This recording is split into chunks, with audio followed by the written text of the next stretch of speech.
किसी गांव में एक बहुत ही ज्ञानी पंडित रहता था। एक दिन वो अपने बचपन के दोस्त से मिलने के लिए दूसरे गांव जा रहा था। उसका वह दोस्त बचपन से ही गूंगा और एक पैर से अपाहिज था। उस पंडित के गांव से उसके दोस्त का घर काफी दूर था। वहां जाने के लिए बीच बीच में कई सारे छोटे छोटे गांव पड़ते थे।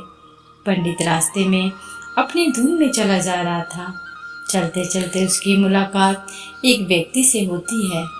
वो भी पंडित के साथ चलने लगता है। उस आदमी को देखकर पंडित बहुत खुश हो जाता है।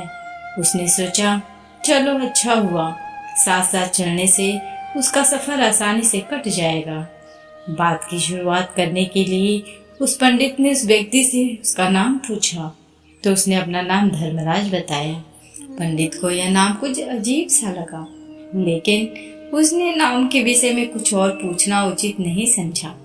दोनों धीरे धीरे साथ में चल रहे थे। तभी रास्ते में एक गांव आता है। गांव के प्रवेश द्वार आते ही धर्मराज ने पंडित से कहा, तुम आगे चलो, मुझे इस गांव में एक काम है, मैं तुमसे आगे मिलता हूँ। पंडित ने कहा, ठीक है। वो आगे रास्ते में चल देता है।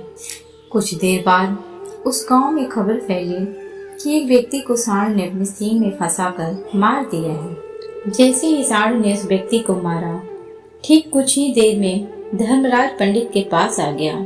फिर दोनों चलना शुरू कर देते हैं और चलते चलते एक दूसरे गांव के द्वार पर पहुंच जाते हैं। उस गांव के बाहर एक बड़ा और विशाल मंदिर बना हुआ था। वहां पर आराम करने की सुविधा काफी बढ़िया लग रही थी। पंडित के दोस्त का घर अभी वहां से बहुत दूर था और रात भी होने वाली थी। तो पंडित ने धर्मराज से कहा, रात होने वाली है, पूरे दिन चलते चलते थक ही चुके हैं और भूख भी लग रही है, तो यहाँ पर भोजन करके यहीं पर हम विश्राम कर लेते हैं। फिर सुबह के समय आराम से आगे की यात्रा जारी करेंगे। धर्मराज ने कहा, ठीक है, मुझे इस गांव में किसी को कुछ जरूरी सामान देने जाना है। तुम भोजन करके आराम करो, मैं बाद में आकर भोजन कर लूंगा। इतना कहकर वह वहां से चला जाता है। लेकिन उसके जाते ही कुछ ही देर बाद धुआं उठता हुआ दिखाई देता है और देखते ही देखते पूरे गांव में आग लग जाती है। पंडित ने हैरानी से सोचा कि यह धर्मराज जहाँ भी जाता है वहाँ कोई न कोई अनहोनी जरूर हो जाती है। कुछ तो गड़बड़ है इस व्यक्ति में। लेकिन पंडित ने रात्रि में धर्मराज से कुछ भी पूछना उचित नहीं समझा। सुबह होते ही दोनों फिर से अपनी यात्रा शुरू कर देते हैं। कुछ देर चलने के बाद रास्ते में फिर से एक गांव आता है। धर्मराज ने फिर पंडित से कहा, आप आगे चलिए, मुझे इस गांव में अपने मित्र से मिलने जाना है। मैं अपने दोस्त से मिलने के बाद आगे रास्ते में मिलूंगा। ये कहकर धर्मराज वहां से चला गया। लेकिन पंडित इस बार आगे नहीं गया। वहीं खड़ा होकर धर्मराज को देखता रहा कि वह कहाँ जा रहा है और क्या करता है। तभी थोड़ी देर बाद लोगों की आवाज सुनाई देने लगी कि एक व्यक्ति को सांप ने काट लिया है और उसकी मृत्यु हो गई है। ठीक उसी समय धर्मराज फिर पंडित के पास पहुंच गया। लेकिन इस बार पंडित से रहा नहीं गया और उसने धर्मराज से पूछ ही लिया कि तुम जिस भी गांव में जाते हो वहाँ कोई न कोई अनहोनी जरूर हो जाती है। क्या तुम मुझे बता सकते हो यह ऐसा क्यों हो रहा है? धर्मराज ने कहा, पंडित जी, आप तो मुझे बहुत ज्ञानी मालूम पड़े थे, इसीलिए मैं आपके साथ चलने लगा था, क्योंकि ज्ञानियों का साथ बहुत अच्छा होता है। परंतु आप अभी तक समझ नहीं पाए कि मैं कौन हूँ। पंडित ने कहा, मैं समझ गया हूँ, लेकिन मुझे कुछ शंका है। अगर आप ही अपना उपयुक्त परिचय दे दें तो मेरे लिए आसानी होगी। धर्मराज ने जवाब दिया कि मैं यमदूत हूँ और यमराज की आज्ञा से उन लोगों के प्राण हरण करता हूँ जिनकी उम्र पूरी हो चुकी है। हालांकि पंडित को पहले से ही इस बात की आशंका थी, फिर भी धर्मराज के मुंह से की बातें सुनकर वह घबरा गया। लेकिन वह हिम्मत करके पूछता है कि अगर तुम सच में यमदूत हो तो मुझे बताओ कि अगली मृत्यु किसकी है? धर्मराज ने जवाब दिया, अगली मृत्यु तुम्हारे उसी मित्र की है जिससे तुम मिलने जा रहे हो, और उसकी मृत्यु का कारण भी तुम ही बनोगे। ये बात सुनकर पंडित सहम गया और सोच में पड़ गया कि अगर सच में यह धर्मराज यमदूत हुआ तो उसकी बात भी सच होगी और उसके कारण मेरे सबसे अच्छे मित्र की मृत्यु हो जाएगी। तो सबसे अच्छा तो यही होगा कि मैं अपने मित्र से मिलने ही ना जाऊं। कम से कम मैं उसकी मृत्यु का कारण तो नहीं बनूंगा। धर्मराज ने मुस्कुराते हुए कहा, तुम जो सोच रहे हो वो सब मुझे पता है, मगर तुम्हारे अपने मित्र से मिलने ना जाने से नियति बदल नहीं जाएगी। तुम्हारे मित्र की मृत्यु तो निश्चित है और वह अगले कुछ ही पलों में घटित होने वाली है। महाकाल के मुंह से ऐसी बातें सुनकर पंडित को झटका लगा, क्योंकि महाकाल ने पंडित के मन की बातें पढ़ ली थी, जो कि एक सामान्य व्यक्ति के लिए संभव नहीं है। अब पंडित को विश्वास हो गया कि यह धर्मराज सचमुच में यमदूत ही है। जब पंडित को यह पूर्ण विश्वास हो गया कि धर्मराज जी यमदूत हैं, तो वह घबरा गया। वह अपने मित्र की मृत्यु का कारण नहीं बनना चाहता था, इसलिए वह पलटकर अपने गांव की तरफ वापस जाने लगा। लेकिन जैसे ही पंडित वापस जाने के लिए मुड़ा, उसने देखा कि उसका मित्र तेजी से उसकी तरफ चला आ रहा है, जो कि पंडित को देखकर अत्यंत प्रसन्न पड़ रहा था। अपने मित्र के आने की गति को देखकर पंडित को ऐसा लगा कि जैसे उसका मित्र काफी देर से उसका ही पीछा कर रहा है। लेकिन वह बचपन से ही गूंगा था और एक पैर से लंगड़ा भी था, इसलिए ना तो वह पंडित को आवाज देकर रोक पाया था और ना ही उस तक पहुंच पा रहा था। लेकिन जैसे ही वह पंडित के पास पहुंचा, अचानक ही जमीन पर गिर पड़ा और उसकी मृत्यु हो गई। पंडित हक्का बक्का होकर धर्मराज की ओर देखने लगा, जैसे कि वह पूछना चाह रहा हो कि आखिर क्या हुआ। धर्मराज पंडित के मन में उठ रहे प्रश्नों को समझ गया और बोला, तुम्हारे मित्र ने पिछले गांव में ही तुम्हें देख लिया था और वह वहीं से यह तुम्हारा पीछा कर रहा था, लेकिन गूंगा और लंगड़ा होने की वजह से वह तुम तक नहीं पहुंच पाया। उसने अपनी पूरी ताकत लगाकर तुम तक पहुंचने का प्रयास किया, लेकिन बुढ़ापे में बचपन जैसी ताकत नहीं होती, इसलिए हार्ट अटैक होने के कारण उसकी मृत्यु हो गई। क्योंकि वह तुमसे मिलने के लिए अपनी सीमाओं को तोड़कर तुम्हारे पीछे भाग रहा था, इसलिए अपने मित्र की मृत्यु का कारण भी तुम ही कहलाओगे। अब पंडित को पूर्णतः विश्वास हो गया कि धर्मराज एक यमदूत है और उसका कार्य जीवों के प्राण हरना है। लेकिन पंडित एक ज्ञानी व्यक्ति था। वह ये भी जानता था कि मृत्यु पर किसी का वश नहीं है, सबको एक ना एक दिन मरना ही है। यही सोचकर उसने अपने आप को संभाल लिया।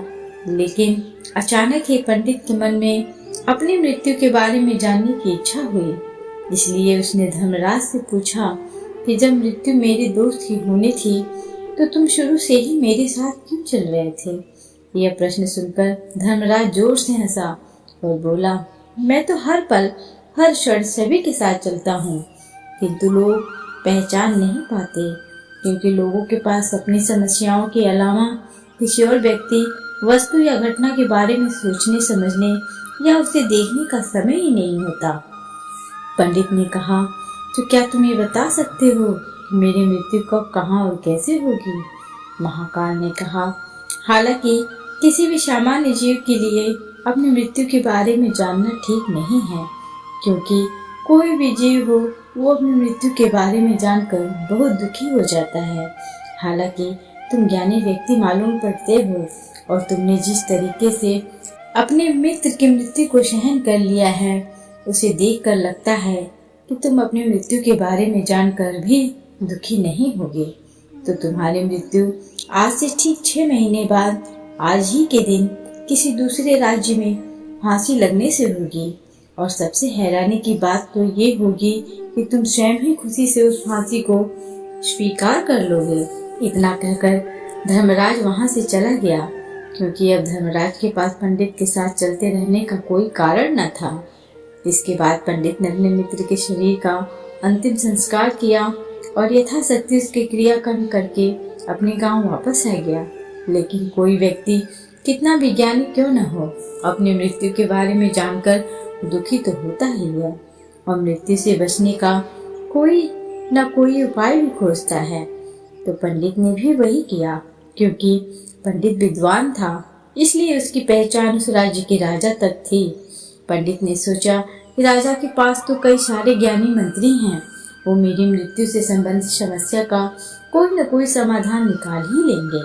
पंडित यही सब सोचता हुआ राज दरबार में पहुंच जाता है और राजा से सारी घटना के बारे में बताता है। राजा ने अपने मंत्रियों को सारी समस्या बताई और उनसे सलाह मांगी। अंत में सभी ने विचार विमर्श करके कहा, अगर पंडित की बात सही है तो उसकी मृत्यु भी 6 महीने बाद ही होगी। लेकिन मृत्यु तो तब होगी जब वो किसी दूसरे राज्य में जाएगा। यदि वो किसी दूसरे राज्य में जाए ही ना तो मृत्यु ही नहीं होगी। मंत्रियों की यह सलाह राजा को भी सही लगी। इसके बाद पंडित के रहने की सारी व्यवस्था महल में ही कर दी गई और राजा के आदेश के बिना उस पंडित से किसी को भी नहीं मिलने दिया जाता था। लेकिन पंडित कहीं भी आ जा सकता था ताकि पंडित को ये न लगे कि वो राजा की कैद में है। परंतु पंडित डर के मारे स्वयं ही कहीं नहीं जाता था। धीरे धीरे महीने गुजर गए। पंडित की मृत्यु का समय नजदीक आने लगा और अंततः वो अभी दिन आ गया जिस दिन पंडित की मृत्यु होनी थी। तो जिस दिन पंडित की मृत्यु होनी थी उसकी एक रात पहले पंडित डर के मारे जल्दी ही सो गया ताकि जल्दी से वह रात बीत जाए और अगला दिन आ जाए ताकि मृत्यु टल सके। लेकिन पंडित को नींद में चलने की बीमारी थी और अपनी इस बीमारी के बारे में वह स्वयं ही नहीं जानता था। तो फिर राजा, मंत्री या किसी वैद्य को इसके बारे में बताने का कोई प्रश्न ही नहीं उठता। पंडित अपनी मृत्यु को लेकर बहुत चिंतित था। वह पिछले कई दिनों से ठीक से सो भी नहीं पा रहा था और नींद में चलने की बीमारी भी तभी होती है जब व्यक्ति ठीक से सो नहीं पाता है। तो उस रात भी पंडित को नींद में चलने का दौरा पड़ा। वह उठा और महल से निकलकर अस्तबल में गया। क्योंकि पंडित राजा का खास मेहमान था, इसलिए किसी भी पहरेदार ने उसे नहीं रोका और न ही किसी तरह की कोई पूछताछ की। अस्तबल में पहुंचकर वह सबसे तेज चलने वाले घोड़े की पीठ पर सवार होकर नींद में ही अपनी राज्य की सीमा से बाहर दूसरे पड़ोसी राज्य में चला गया। इतना ही नहीं, वह दूसरे राज्य के राजा के महल में पहुंच गया। उस महल के पहरेदारों ने भी उसे नहीं रोका और न ही कोई पूछताछ की। सभी लोग रात्रि का अंतिम पहर होने के कारण गहरी नींद में थे। वह पंडित सीधे राजा के शयन कक्ष में पहुंचा जहां राजा और रानी सो रहे थे। वो पंडित भी वहीं जाकर सो गया। सुबह हुई तो राजा ने पंडित को रानी के बगल में सोया हुआ देखा तो बहुत क्रोधित हो गया। राजा ने पंडित को कैद करने का आदेश दे दिया। पंडित गिरफ्तार हो गया, लेकिन पंडित भौचक्का था। उसे तो कुछ समझ नहीं आ रहा था कि आखिर वह दूसरे राज्य में और राजा के शयन कक्ष में कैसे पहुंचा। लेकिन वहां उसकी ये सब सुनने वाला कोई नहीं था। राजा ने पंडित को दरबार में पेश करने का आदेश दिया और कुछ देर बाद उस पंडित को दरबार में लाया गया।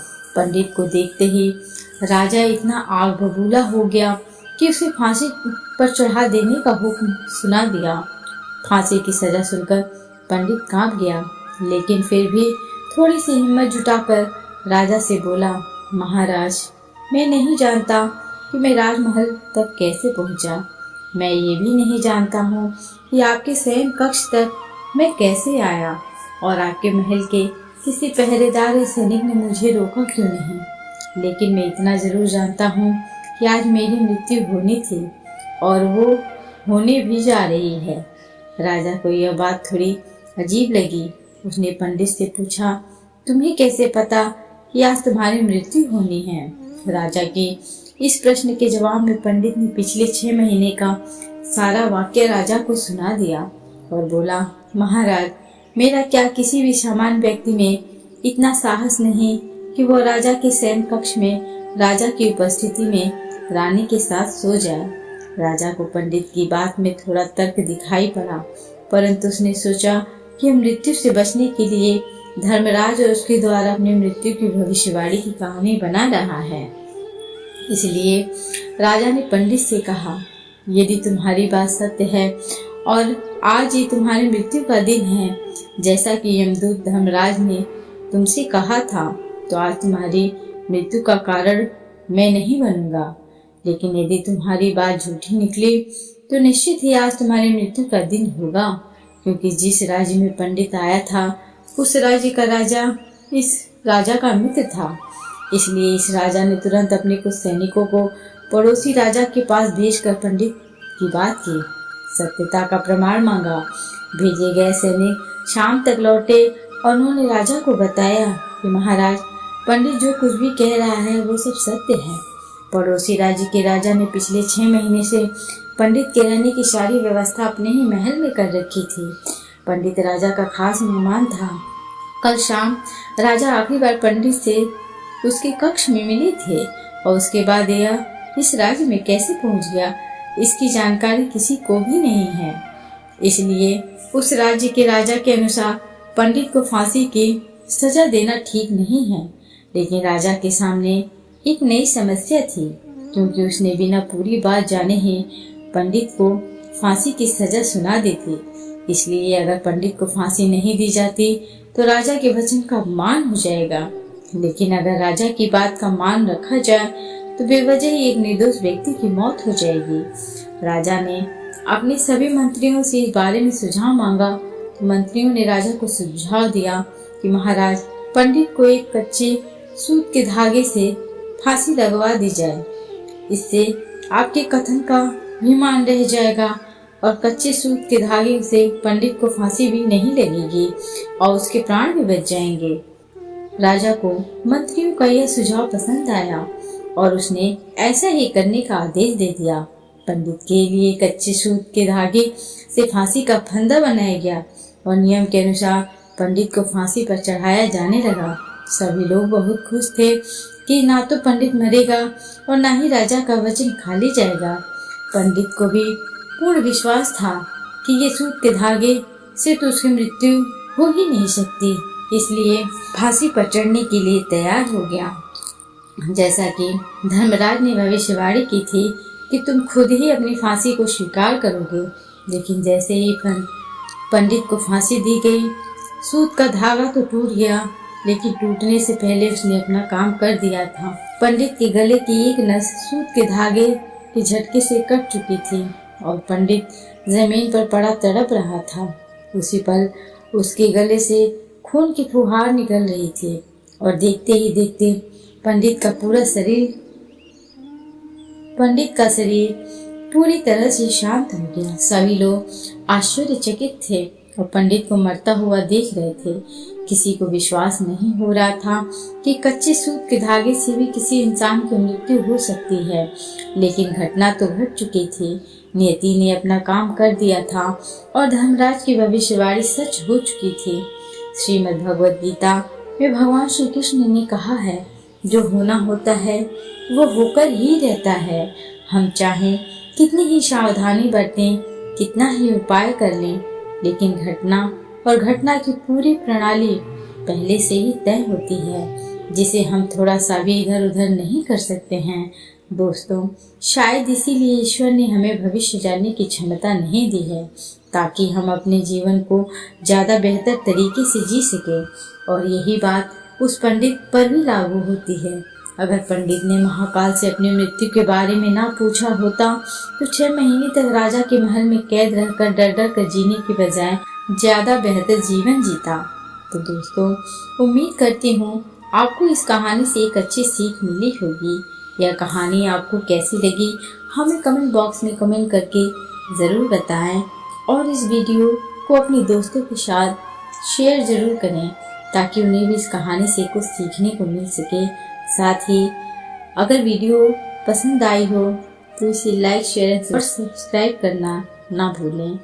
Thanks for watching.